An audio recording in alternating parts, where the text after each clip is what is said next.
අයිබෝවන් ඔන්න මගේ යාළුවන්ව අදත් වීඩියෝ එකට ආදරයෙන් පිළිගන්නවා.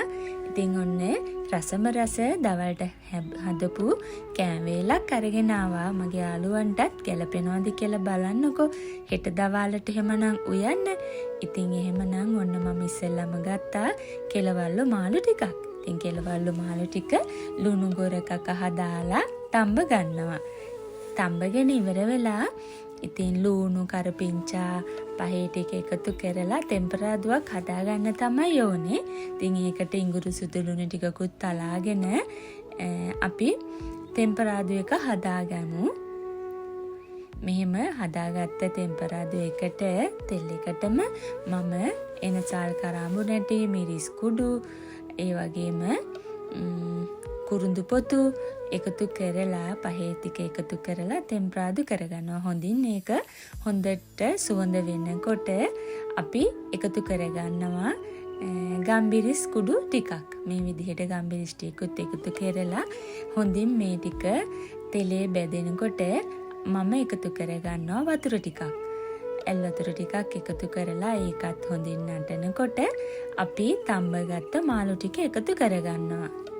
මෙන්න මෙහෙම තම්බගත්ත මාළු ටික එකතු කරගමු.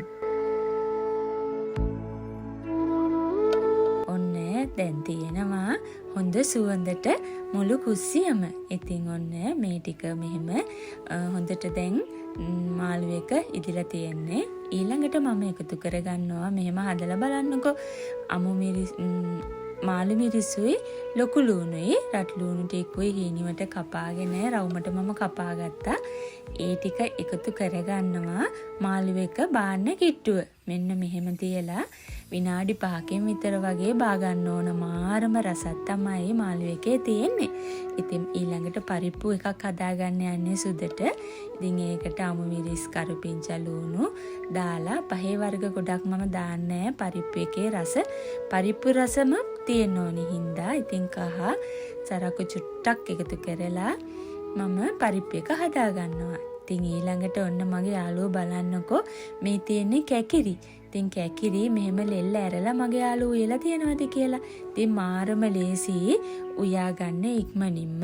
ඉතින් ඒකට වෙනද වගේම අපි එකතු කරන ලුණු පහේ ටික එකතු කරලා මිටි කිරි පහු කිරි දෙකම එකටම එකතු කරලා සරාකු කහ මිරිස් ඒ වගේම කුරුඳු පුතු කෑල්ලක් කරාඹු නැට්ටක් සරක්කු ඒ වගේම එනසාල් ඇටයක් ටිකක් තලලා එකතු කරගන්නවා. මෙන්න මෙහෙම කරාඹු නැට්ටකුත් එක්ක. ඉතින් එහෙම එකතු කරගත් එක හොඳින් වහලා තියාගන්න ඕනේ. ඉක්මනින්ම ඉදෙනවා අපිට එතකොට හදාගන්න පුළුවන් කැකිරි මාළුව. ඊළඟට පරිප්පු එකත් ඉදලා තියෙන්නේ. ඔන්න මම කොස් ටිකුත් මලව ගත්තා. ඉතින් කොස් මැල්ලුමත් හරි. ඔන්න දැන් තියෙනවා අපේ කැකිරි එක. ඉතින් කැකිරි එකත් හොඳින් ඉදලා තියෙන්නේ දැන්.